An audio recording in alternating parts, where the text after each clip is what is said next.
A lot has already been said since Charlie Kirk's death on 10 September, and now that his memorial service has taken place this past Sunday, the news will start drifting in different directions again.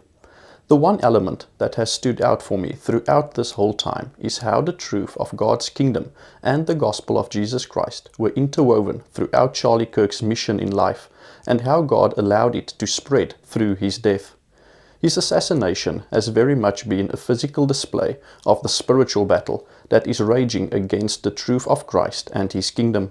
Charlie Kirk had his faith as the bedrock from which he built his vision for Turning Point USA, and debated with students on university campuses on a host of different subjects, including abortion, God's design for marriage, and Israel. Since he spoke on many different subjects, it would not be fair to pinpoint his killing to one specific topic, because many will also argue that it was a political assassination and not necessarily religiously orientated.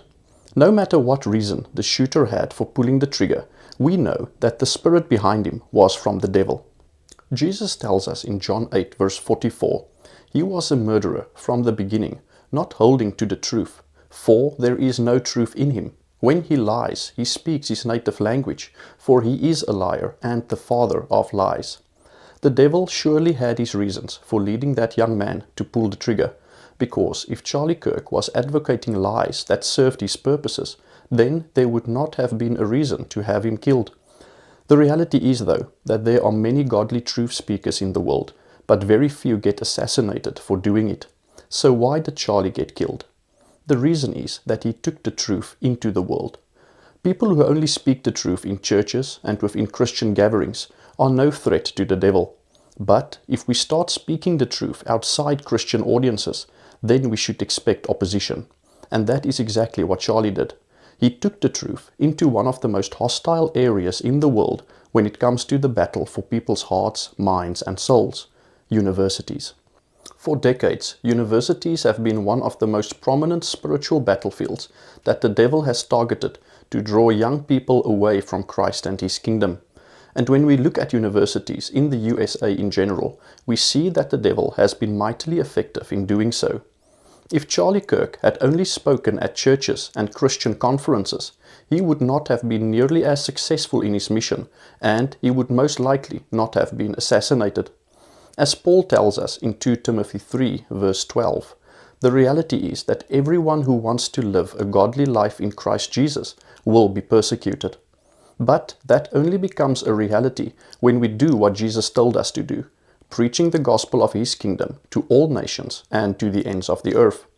When we start shining our light in the darkness, then we should expect opposition.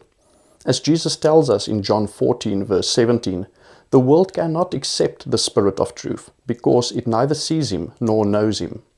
As long as we minister within the safety of our churches and Christian communities, we won't experience the reality of the spiritual battle that is raging, because we are posing no threat to the devil. If, however, we follow Charlie Kirk's example and actually start speaking truth into the darkness, then we should expect resistance. It is unlikely that you will get assassinated, but you could be mocked and ridiculed. God has certainly been using Charlie Kirk's death for good, with many people re-evaluating their relationship with the Lord, and many others being exposed to the gospel in a tangible way during his memorial service, with Erica Kirk speaking forgiveness towards the young man who killed Charlie. Together with all of this, I believe this event was a timely reminder that the spiritual battle remains real, and that we need to speak truth in love into the darkness and to the ends of the earth, with the knowledge that there will be a price to pay, but our eternity is secure in him.